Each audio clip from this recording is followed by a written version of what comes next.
All right, it's the Pop Tower Podcast. I'm Peter W. Dawson. I'm James Bullock. And we're here to talk about video games and sort of television. Yes, we still can't decide if it's TV or streaming, but we're gonna make the connection. Yeah. How you doing today, James? Peter, I'm telling you one thing. I'm very determined today. What's that? Because, one, I'm trying to get a sponsorship with Gold Bond because a certain master sensei that I've learned under has taught me that Gold Bond pays out very well as long as you keep saying the word Gold Bond. If you say Gold Bond enough, you will get a lot of money. Gold Bond. By God, what's Shaquille O'Neal doing in the war zone? I don't know what he's gonna do, Myrtle. Marvel. I wasn't even really trying to do a legitimate Jim Ross there, but I just had to say it that way because I just love the idea. Shaquille O'Neal entering the war zone. Well, I mean, that would just switch it now, but just entering the arena for WrestleMania. Well, exactly. That's what happened. I just love that. WrestleMania, what was it, 32? I believe, yeah, it was 32, yeah. Yeah, 32. The Andre the Giant Memorial Battle Royal is about to start, and then all of a sudden, Shaquille O'Neal's music hits. That's Shaq's music, I guess. And the fact is that even though we're talking about wrestling and Shaq, it actually ties in to what we have to talk about today because some of the stuff you can pull off in this game actually are wrestling moves. Oh yeah, because in case you haven't, that's to be fair, this is slightly obscure even for people who are online. Right. We're going to be talking about Shaq Fu, A Legend Reborn. Yes. Which is the sequel to the original Shaq Fu. Now, the unwanted, the sequel that nobody wanted. Now, Shaq Fu, for those who aren't in the know, is a 2D fighting game that was originally on the Sega Genesis and Super Nintendo system. Yes. This came out in 1994. And it still warranted ports. My personal favorite is, not only was it ported to the Game Boy and the Amiga, it was ported to the Game Gear.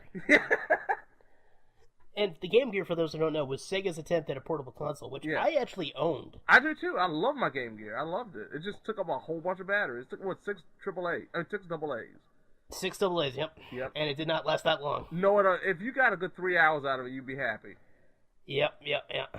That's really how it goes. Yeah, and it was published by EA.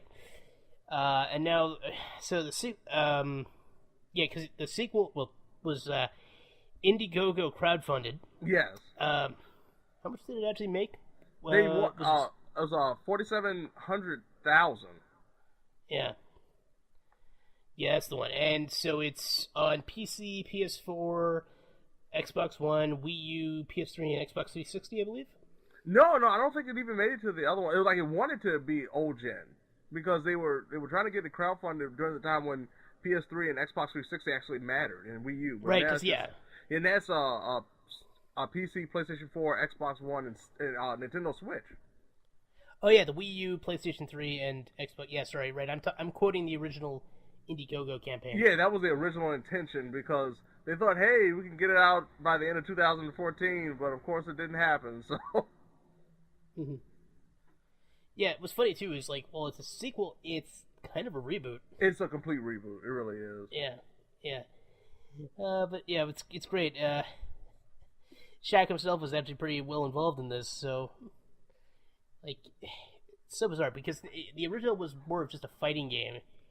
Yeah, it was just a bad fighting game. Yeah, and meanwhile, this one's more of a side-scroller beat-em-up. Yeah, old-school side-scroller beat-em-up, which is very ironic to me because, like you said, the original came out in 1994, and one of the biggest things of the 16-bit era was side-scroller beat-em-ups. Yeah, it's true.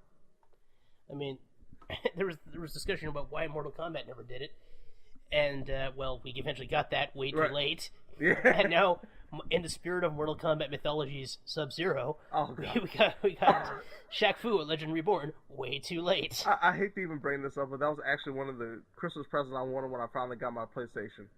Was Mortal Kombat mythologies? Yes. Yeah. Oh, that's fine. That was a terrible, terrible idea. Yeah, but at least you get to play as the best Mortal Kombat character. That's true. Sub-Zero is my favorite too, so that's actually pretty good. But oh yeah, he's usually people's favorites. It's him or Scorpion. Yeah, but that game just did him an injustice. Probably. Well, just remember, you weren't technically playing as Sub-Zero, you were playing as Noob Saibot. True. So true. We're just breaking all the obscure... So, into a little bit more of the technical aspects, because Jane played this way more than I did. I just want to comment, so what you end up with is... It's funny, because they had a lot of 2D cartoon artwork, but then the game itself is 3D. Yes. Although it's stylized, to be sure. And, you can do stuff like combos and everything, and the art design is actually kind of interesting. Yeah, it's funny because, like I've said, it really is a game that actually could have been very viable on the last-gen consoles. But the way they did it, especially when it comes to the cutscenes, is actually very clean, very crisp. And I am pretty impressed, like, how much work they did to try to make Shaq identifiable. Because even though he's a cartoony version of himself, it still looks like Shaq, and it looks really good. Oh yeah, like the only thing is, they probably still could have made him a little taller. Yeah, that's true. Because a couple of the enemies, like the big brutes, like that can hit you one time and knock you back, they're about the same size as Shaq in terms of height. It just doesn't feel realistic. Like, these guys would probably be like 500 pounds, so like 7'1" and 500 pounds. Like, that's just ginormous. Just want to point out he's bigger than the Big Show. Right. From wrestling. He is the bigger show. Just to throw out another wrestling reference. Man, we're just dropping all of them today. I know. And just a shout out to Chrissy at KwinnPop here. She was talking about the original Shaq Fu, and she worked with a guy that was actually working on the development of the original, and he actually had what was it, like a Shaq shoe, actual shoe of Shaq in his office. Fantastic. And I got a good kick out of this because one of his attacks is a kick attack. If you do a combo, you like punch, punch, punch. You can build up his kick attack. That's called the size 22. Oh, fantastic. And if you hit a guy, it pulls a Turtles in Time, where it knocks a down enemy into the screen. Yeah, it's true. I do love that callback. That's something that I wish games would do more often. Yeah, especially from this genre. Oh yeah, it's like his. From what I can see, this game is actually fairly decent, all considered. It's so much better than I expected it to be. I thought it was gonna be a broken mess. I really did. Even as simplified as it is, I really thought it was just a broken mess, and it's not. It's a very solid side-scrolling beat 'em up. Absolutely. Like, I don't know how much staying power it's going to have and how much it's going to go for. That's probably the biggest problem with it because it's just so short. Like, you can really complete the game in about 3 hours. Yeah. And, like, how many people are actually going to play it if they, like... Because... Is it for people who love Shaquille O'Neal?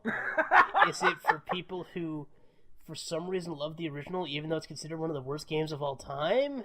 I think it's like a mixture, like the novelty of playing a game featuring Shaquille O'Neal, which I think was a lot more of a deal back in the 90s, especially when you consider so many games had kind of like, oh, this person is a megastar in some other sport. I want to play that game because he's on the cover of it, like Evander Holyfield's Real Deal Boxing or something like that. And now I don't think it really matters as much. So I think it actually ties more into the idea, like you said, of Shaq Fu, the original game, was so bad that it's created a legacy for itself that you have to play this new one to see if it's as bad as the original. Yeah, and that's the thing, because the original's not great. I mean, I appreciate the weird novelty that it is. Yeah, there's so many weird things about Shaq Fu, especially when it comes to the characters. Well, remember how huge Shaq was in the early 90s? Yeah! We gave him, like, 3 attempts at an acting career. He had movies. He had rap albums. Like, this guy... It's true. Shaq could do pretty much anything that you would think of entertainment. Shaq had a hand in at that time. He was in an episode of Static Shock. Yeah. I bring that up because that's actually one of my favorite cartoon depictions of him, because he's huge, but he looks still kind of realistic. Yeah. And it's funny, speaking of Shaq movies, there's a part in the game where they bring up Steel, and he said that's going to be the next remake. See what happens there.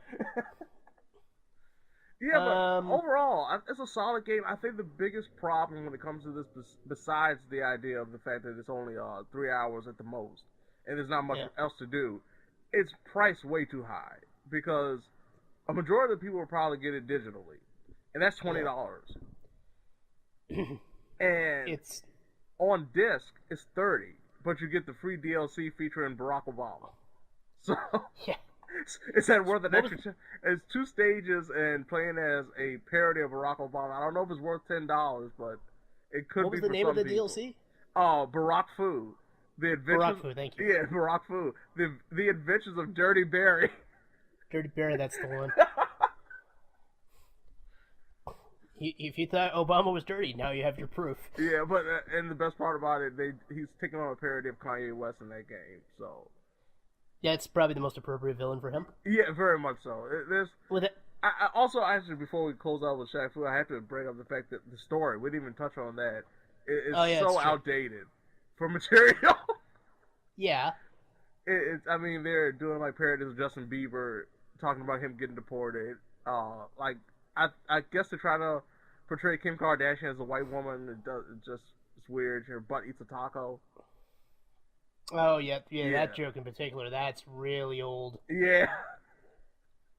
So like stuff like that, like it's really cringeworthy and outdated, and I think a lot of people that will either see it will be like, that's really just bottom of the barrel stuff, or it just shows you how old the script is for this game. Like they started writing the script back in 2014, and they never updated it. They never updated it. Dated pop culture references can just be painful. Yeah, they actually have one of the boss characters based off of Mel Gibson dressed up as Braveheart. Yeah, and he's a drunk, and that's the same. Just to really tie it in, the Mel Gibson character's stage is based around beating up Nazis and Magic Klansmen. Of course. And then it's like the only thing missing is having him fight a giant Charles Barkley. Yeah. That should be the next one. If they honestly, I hope they actually do a second one. It gets a little bit more money, and they have the ability to do more because like I say, it's a solid game. It's not bad. It's overpriced and way too short. Yeah, it's just like what?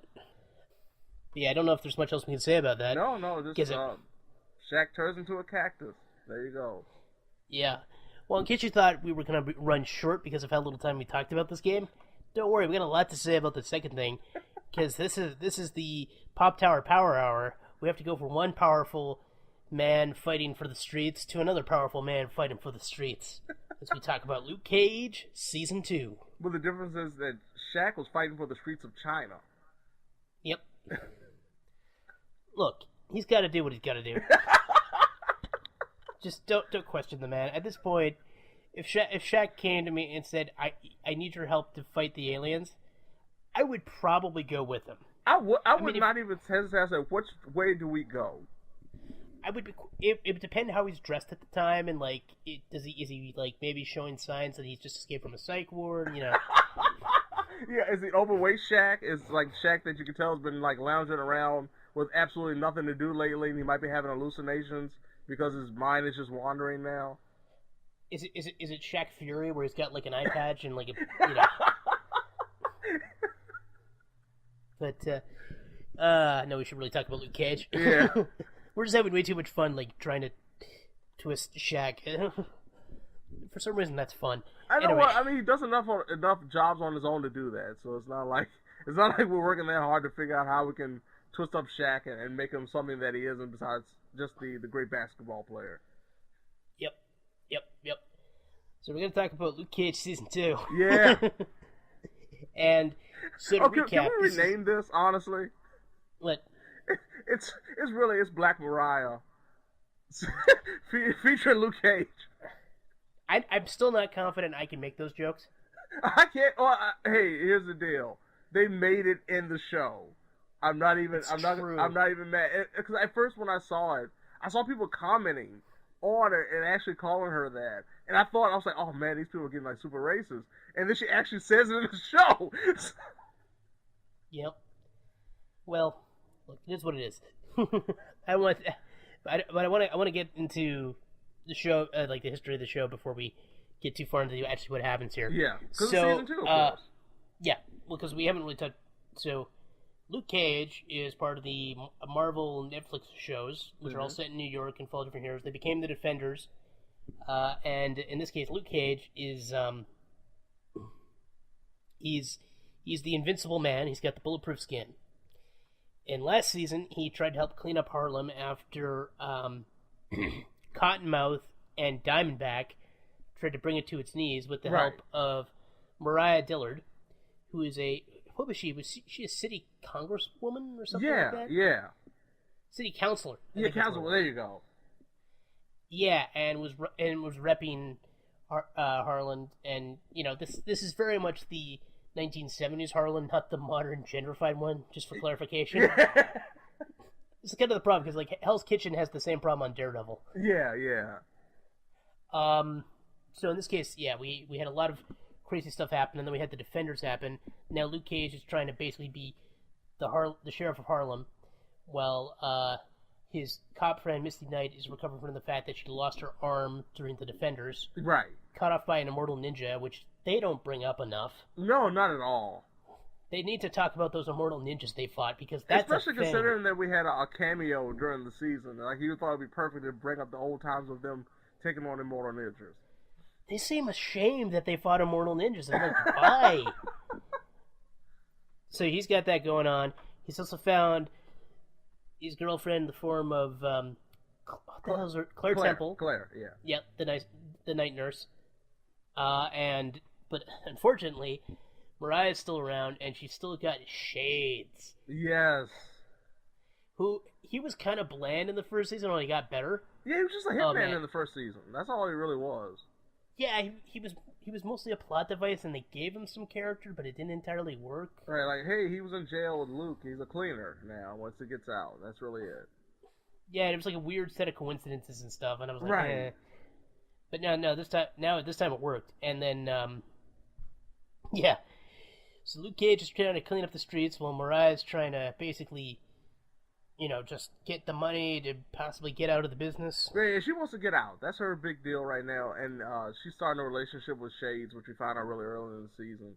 And Shades sees the appeal and the potential of getting out, but doing it in a way that you're still in. Like, you're kind of undercover, still in, you're still running behind the scenes, but you're physically pretty much out of the business. Like, you could just step away if you wanted to.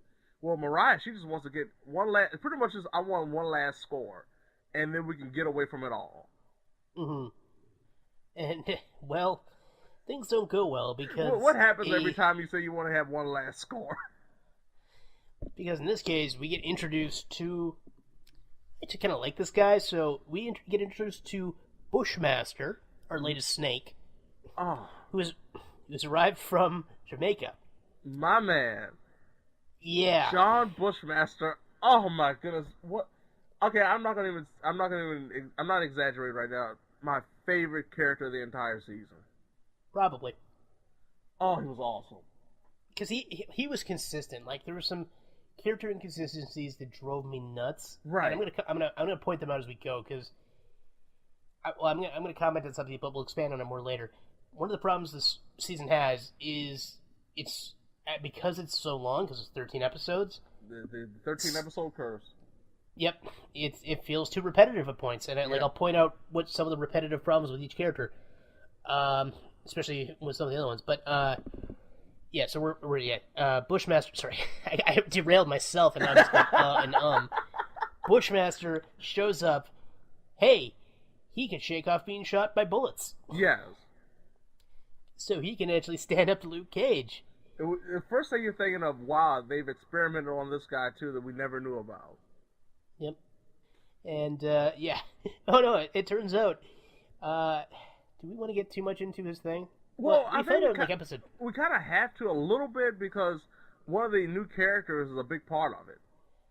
Yeah, it's true. Yeah, that's right, because we have to talk about the character who helps him out but is also involved. Yeah, because this character ends up being huge. Yeah. So we might as well talk about this a little bit. We're going to get into his powers just a little bit. Bushmaster, he gets his powers from Nightshade. Yes. Like, literally the plant. So he hooks up with a doctor, but not like a proper doctor. We're talking like what's the term? Holistic? Yeah, holistic doctor, yes. Yeah, holistic doctor, not Tina, Tilda. Tilda Johnson, yes. Tilda Johnson. And so she supplies him with the Nightshade that helps him, like, become capable of beating the crap out of Luke Cage, because of course he can beat the crap out of Luke Cage. Yeah, Otherwise this would be a pretty short show. But just a quick teaser. The fact is that Bushmaster is not against sucker punching a guy. Oh no. He's not a man of honor. No. He's the man of I'm going to kill you in a creative way. Yeah. But he pulls it off well, thank God, because I mean, it's not like Dr. Evil where it's like, even though I could kill you now. He's like, no, he's gonna kill you now. No, if he has the opportunity to put you down now, he will. Yep, because he absolutely has tried. And people only escape because through the skin of their teeth, not because he's like, either skin of their teeth or sheer luck or the fact that he is himself somewhat injured. Yep. Like, they do a decent job of making it so whenever he's thwarted, it's not like, well, is he much of a threat? Because, oh yes, he's a threat. Right. And so, most of the season becomes basically this clash between Bushmaster wanting to take over Harlem, which means he has to deal with both Luke Cage and Mariah, and the cops are still trying to corral everything, but it's not going that well. Because they got some infighting, too. Yeah. Oh, yeah, because not everyone agrees with their methodology. What the heck is the name of the club again? Oh, man. I know what you're talking about. The club? Yeah, it might be. No, I think it has a specific name. Oh, you mean the actual club? Crap. Yeah. Oh, man. Because I can't think of the name now. Harlem's Paradise. How did I forget? Thank you. Yeah. I said it so many times in the show. How did I forget it? But I just can't remember. Right. But yeah, it's Harlem's Paradise. And so, of course, one of the things that was in the first season, that's in the second season, is they have a lot of musicians perform, including a few that are kind of notable. Yeah, man. Ghostface shows up again. I was so surprised. Oh, yeah, we had Ghostface show. This is the second Wu-Tang appearance in this series so far, because we had Method Man last season. Yeah, we got Rakim. Yeah, and Rakim came in. Oh, man, so many. It's just great.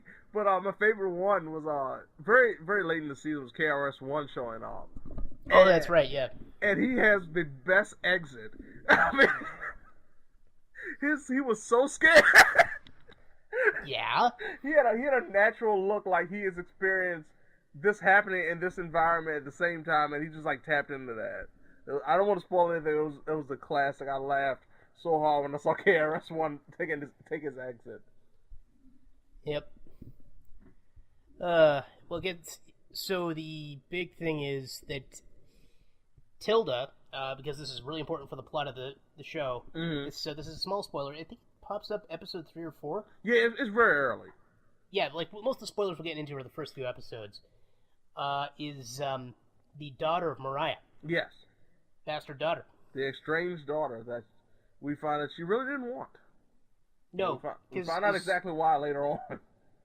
Yeah, I was about to say why, and I probably shouldn't mention that. No. We'll just say we find out exactly why later on.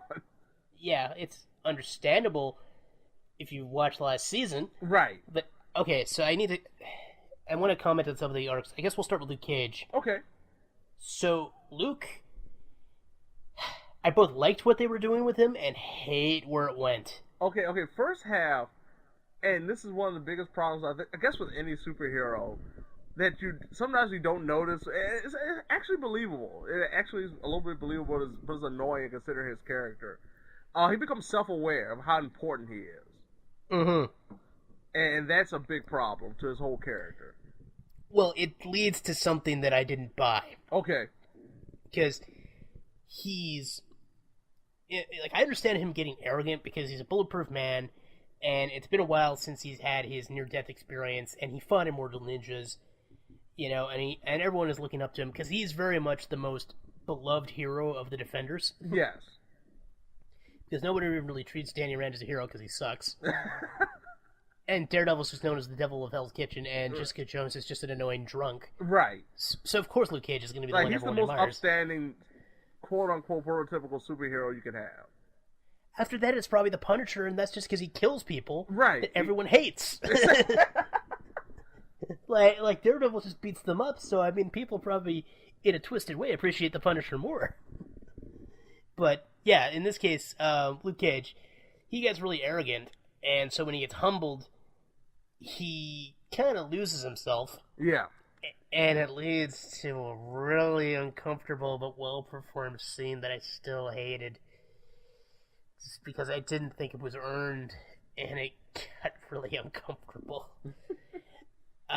He basically almost becomes a domestic abuser. Yeah. It's a very short line to actually becoming one, and I'm just like... And this is called out, and I'm like, that's fair, but I mean, I don't know if you guys earned this scene. I know you needed an excuse to set certain things up, but... And certain actions and exits, but I mean, it did not fit his character at all. Like, we've never seen him act like this in that kind of environment. No, the only good thing is, this also sets up one thing that I liked, which is he tries to repair his relationship with his father. Oh, man, the late Reggie Cathy, man, he did such a great job. Yeah. He's phenomenal as James Lucas, because remember, Luke Cage's real name is Carl Lucas. Right. First thing he does is he calls him out like, I'm not Luke, I'm not Carl, I'm Luke. No, you're Carl. Yeah. I just love the fact that there's a scene where that you have Luke step up to his dad, and his dad trying to put him in check, and Luke pretty much tells him, you can try to shut me down, but you can't. And there's a look on his father's face like, crap, you're right. There's nothing I can do to stop you right now. Yeah. I just say Reggie Cathy, who played his dad, he passed away just in February. Yeah, very recently. Of 2018. Yeah, it was lung cancer. Mm-hmm. Yeah, no, like, him building his relationship with his dad is pretty great, especially because his dad actually has a very complex relationship with his son. Yeah, and it's understandable, like, why Luke doesn't care for his father, and vice versa. But there's always, like, that hope that maybe they'll find that hatchet buried somehow before the season's over. Yeah. I know, it's one of those things. They actually have a very good chemistry, and he does a very good job playing both a preacher and a bit of a sleaze. Yeah, it's very obvious, like, he can slip back into his old ways very easily. Yeah, because for those who don't remember, in season 1, it turned out that Diamondback was his half-brother because his dad was a sleaze. Yeah, his dad's a Rolling Stone, man. Speaking of things not earned. But, no, it was really well done. Like, that part of the season, especially, like, was it episode 9? Is one where they have a good chance to talk. Yeah, they had to sit down, Because that episode's basically all about sit-downs for the first half or so, and most of the sit-downs of that are very good. Because the other one who gets it, and let's dive into her character a bit now, Mariah. Okay, yeah. Yeah, because I didn't like her in the first season. Yeah, I didn't really care for her at all in the first season. Like, she was just kind of a nominal. Like, she was there, but I could have done without her. Well, because she kept talking in the very stiff political way, and it just felt so fake. And I'm like, and I didn't believe that people were just going to sit there. And I would have expected hecklers to just be like, talk like a human. You know what I mean? Because like she's obviously talking very rehearsed and political, and like I totally understand people do that, but I don't buy it for the world they've set this in. Right. Like I think that's the thing that bugged me. I mean, and the thing about it, she was doing it outside of like public events and interactions. Like she did this all the time. I know, it was exhausting, and I was just like, stop. Like when we saw the real her, I was really invested. Yes. But we didn't see enough of that in season 1. Season 2, like she might have the best arc in season 2. And she might have the best comebacks in terms of conversations. Oh, yeah. No, she's way better in season 2. Oh, my goodness. I've never seen somebody in trouble as much as she is, and she still will try to get the last word Well, yeah, because she's a very stubborn, terrible person. And so her thing that keeps happening to her is people keep trying to kill her. And she's either tied up or nearly about to be, whatever, and someone inevitably saves her, frequently Luke Cage. Although it's sometimes other people. I love the fact that even though the stuff that she's done is put herself in this position, she tells Luke, like, the one time that he does save her, like, that's your responsibility anyway. Like, you're supposed to save me. I know. Like, this is kind of one of the things. Like, the season, she's in a loop of, it's like, I'm going to do something stupid that's going to get me in trouble. And then I'm going to be saved. And I'm going to say, I don't owe you anything. And then, meanwhile, Tilda, who, like, obviously, now that she's introduced, they eventually have to talk more and build up their relationship. Mm-hmm. And they have a pretty good dynamic. Tilda's thing is, people tell her how terrible her mom is. She doesn't believe them. No, she's like, starts to slowly think, like, okay, maybe there's something to it.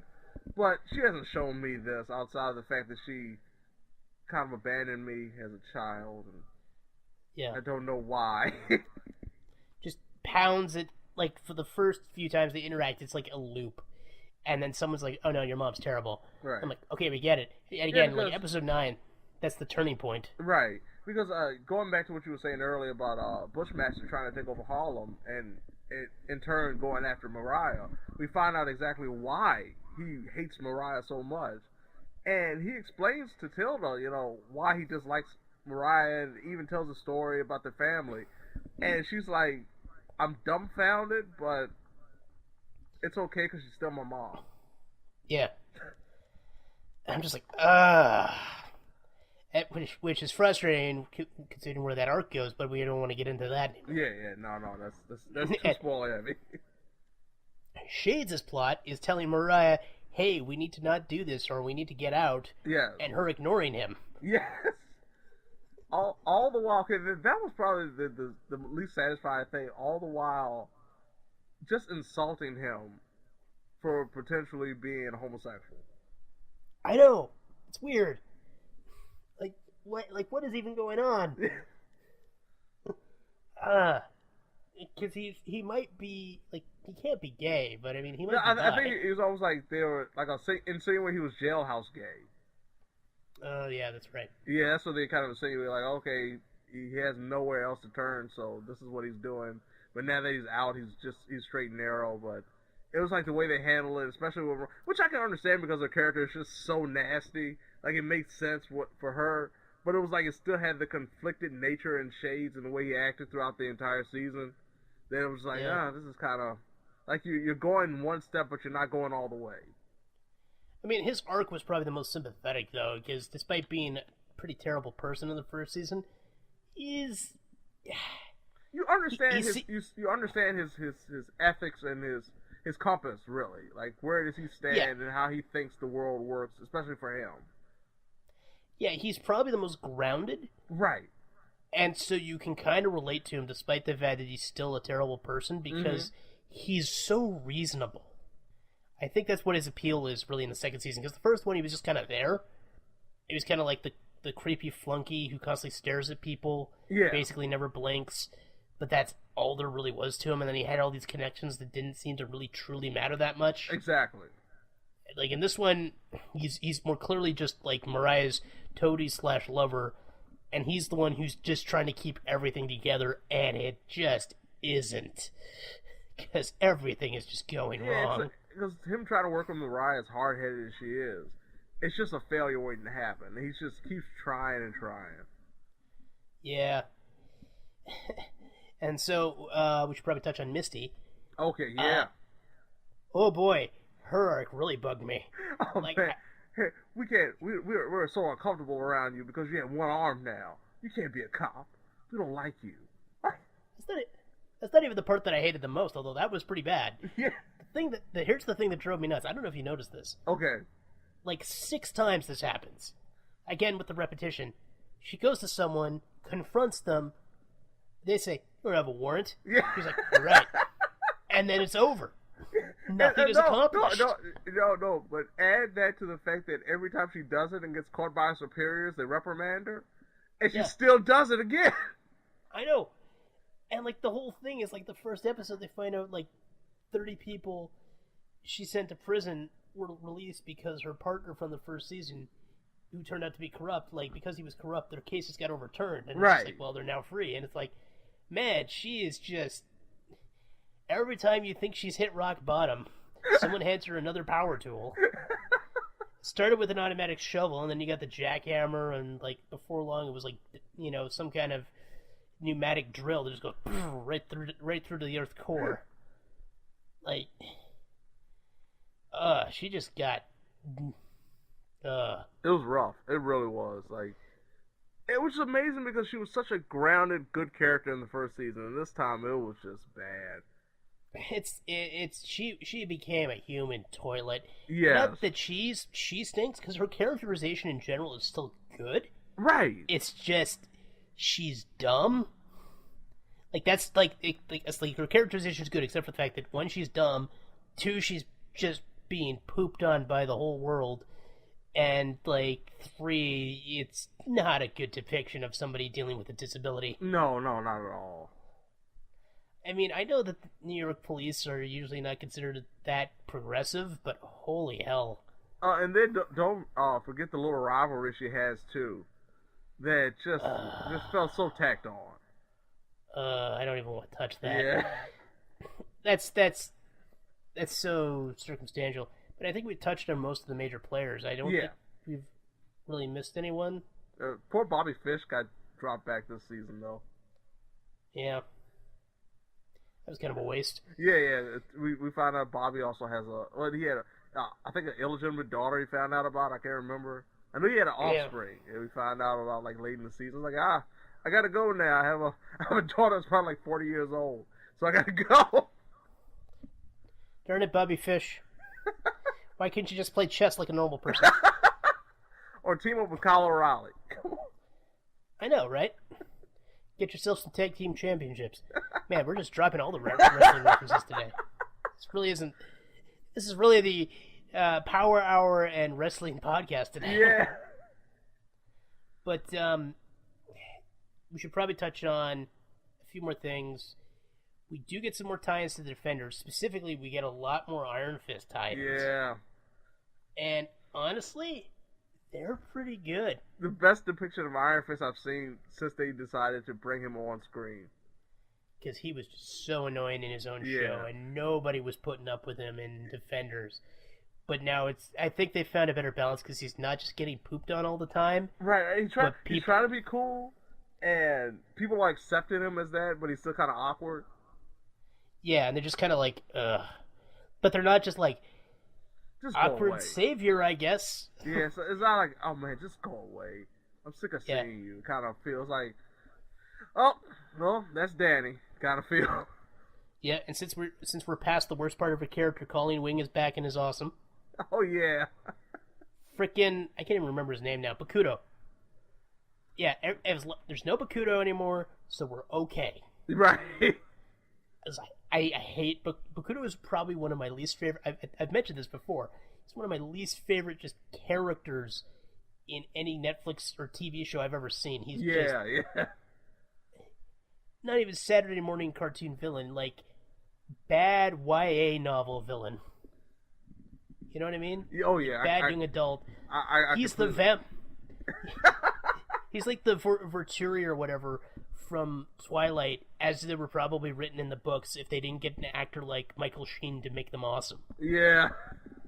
Just, alright, let's cast someone who really knows how to make this Drek. And we got, whatever his name was.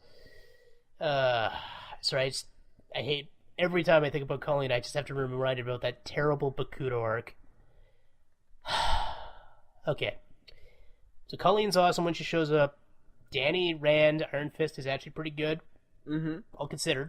He's only in like the one episode, right? Yeah, just that one episode that was dedicated to him. Just like, hey, we were a real action-oriented episode. Here we go. Yeah. And our man Turk showed up again. Yeah. That was pretty great. It's nice seeing him again. And yeah, Danny, of course, owning like old buildings and stuff. And it's like, oh yeah, no, I know the owner. Like he became a pretty solid plot device, so I appreciate that connection at least. Um, okay, yeah, I want to comment on something else though. Okay. It feels like the show had less of a budget this season. It really did. The action didn't look as good, and like it's not just the fact they still depicted Luke's super strength fairly well, but they weren't really doing anything interesting with the fight scenes. No, the best fight scenes, ironically enough, were the ones that they did the least amount that they needed, like special effects or anything for. Mm-hmm. Like the big confrontation between Bushmaster and Luke, like midway through the season. Yeah. The bridge fight, that was awesome. Yeah, it's stuff like at one point Mariah's trapped in a burning building. The fire looked terrible. It looked terrible. And, oh, what about that? I'm not going to spoil it, but there's a big moment late in the season where, of course, there's another fire. And the CGI looks so bad on one of the characters. Oh, yeah. Yeah. Oh, thank you for reminding me. Yeah, that's true. Like, because practical effects they could do. Yeah. I mean, part of the problem with it, like I said, if it didn't have to be 13 episodes, they probably could have had the budget tighter. I mean, how many episodes do you think it could have been? I want to say 8. I could have gone 10. I think they could have gone 10. There are certain aspects I think they could have maybe put together. I think the earlier episodes is what you could have shaved off or figured out how to condense a little bit better. Oh, easily. Yeah. I Get think rid of that 10 domestic at the abuse max. stuff. Because I remember I got to around maybe episode 8 or 9, especially like you said, episode 9 with the big sit-downs. And I was thinking to myself, man, you could have really cut out a lot of this padding and had a strong 10-episode season. Yeah. Because I like the sit downs in episode 9. The problem was they probably some of them should have been in earlier episodes. Right, it could have happened a lot sooner. Yeah, and like it was still, and of course I always loved like his dad at one point getting mad. He's like, "They shot at you, son." It's like, "I'm bulletproof, Dad." They still shot at you. Like that's a great bit. I think that really shows. Just because you know your son's invincible doesn't mean you still won't. It still won't. Oh, great. Good stuff. Like I had to say, there were some great lines too throughout the season. I have to. Do you remember like one of your favorite ones that really stands out? Not off the top of my head, unfortunately. One of mine it has to tie into Bushmaster when he's talking to his uncle, and his uncle's like trying to tell him, well, don't worry about it. Revenge is for God to handle. And I love Bushmaster's response. Well, God can have revenge back when I'm done with it. I said that was the hardest line in the whole season, man. That's fair. And I did want to give a quick shout out to some of the directors though in the season. Okay. Because we got two, like we had a decent set of accomplished television directors. I don't think any episode was directed by the same one. I'm not seeing any matching names. But there's two names that stood out to me that I wanted to call out. Okay. Because the first episode was directed by freaking Lucy Liu. Yes!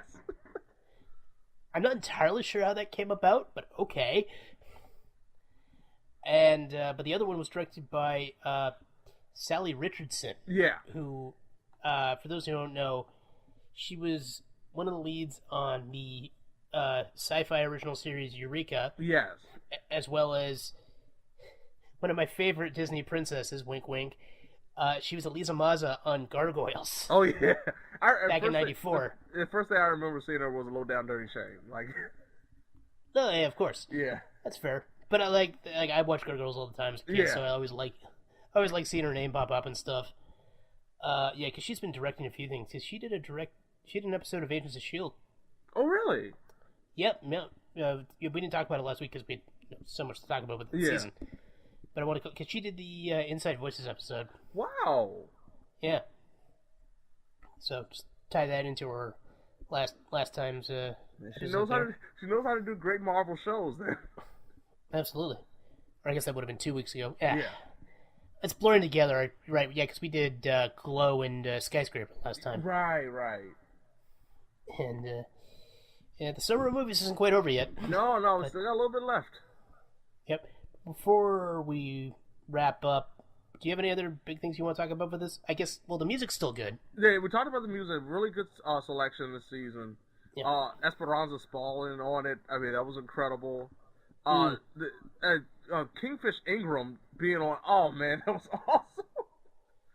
That's the same episode that Sally directed. I had no idea, which is awesome. Yeah. Like, just a great musical selection. I love. Oh, just going back to the lines again. Some of the nicknames for some of the characters, especially for the bad guys like Cockroach. And there's a moment where he corrects the police officer and tells them that he'd rather be called Cockroach, and they're like utterly confused as to why you want to be called Cockroach. Yeah, it's true. Well, because everyone has nicknames, and some of them are just terrible. Yeah. I mean, well, the one guy's called Anansi, and isn't Anansi or something like that? Yeah, like Anansi. Spider God. Yeah. I'm like, okay, fair enough, Spider God. But yeah, it's like, I'm a cockroach. And like, this guy's piranha. I'm like, well, that's okay. You know, piranha are considered deadly creatures. Right. I don't know what, was it Comanche? Comanche, yeah. I don't know what that is. And isn't there a guy called like Pistol Pete or something like that? Yeah. I'm like, and I'm sure a lot of these are comic characters. I just, you know. Oh yeah, a lot of them are. So it's fine that they did it that way, but it's just funny when you hear like in real life. I know. Well, it's like we got the trailer for Shazam recently, and of course the first time the guy says Shazam, he's just like, what? I'm like, it's really the only way you can do it. Yeah. I mean, in 1940s, that was acceptable, but now it's, you know, taking a small child into a wizard lair and telling him to say Shazam, but times have changed. It's a different world, James. It really is. There's also not newsboys anymore, so you had to be a poor orphan kid who was standing up for his disabled foster brother. But that's just the way the world changes. That is. You gotta keep it moving. But there's one thing that hasn't changed. Even when he's got a fat head and is possibly a domestic abuser, Luke Cage is still a sensitive male prostitute. He really is. He really, truly is. And we love him so much for it. He's still charismatic as hell, too. I know he really it's simple things. I love the fact that he can be so low-key and get over things in such a big manner. But then there was an opposite end of the spectrum where everyone's telling him, when he's walking down the street, all the stuff he should be doing right now as a superhero. Yep. And it reminds me of the Chappelle Show skit where they were making fun of Calvin's got a job for the McDonald's commercial. It's like all the bad news in the world is happening as you're walking from work. All the bad news in the world is happening to Luke Cage as he's just trying to walk down the street. Yep. But it's okay, because, like, swear to God, like, Mike Coulter is probably in the top 10 people I kind of want to meet now. Yeah. I don't know what the hell I'll say to him, but it's like, oh, God, I just want to be, like, in the aura of his just charisma, you know what I mean? I would just want to stand beside him and see how cool it would look. That was it. Yeah. Like, it's just increased, like, I swear to God. I mean, this kind of is a reboot, but if you ever wanted to do a reboot of Shaft. Yeah. Like you know what I mean? A real genuine reboot that's worthy of something. And that's not a shot at Samuel L. Jackson, but come on. No, I want Mike to be Shaft. He really embodies that kind of cool, kind of blaxploitation, but like it's more than just blaxploitation hero. I think that's probably the best way to. Yeah, I need I need my triangle of power right now with Mike, Terry Crews, and Michael Jai. Just having like just like a little triangle of just awesomeness. I would be hugged by those men. Yeah. I wouldn't have a problem being hugged by them. Not a bit. It's that triangle of power right there. I just want.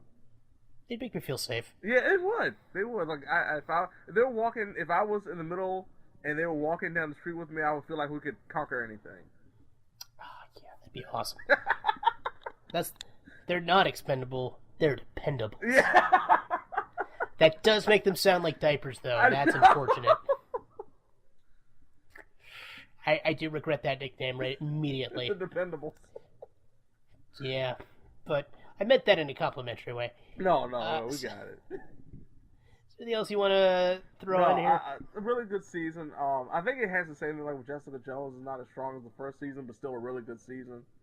Oh, absolutely. I think the biggest difference between this and Jessica Jones is that it had a better overall villain than that one, and better arcs too. Yeah, better character arcs as well. Because like Jessica Jones, some of the side arcs they had, I just hated in execution completely.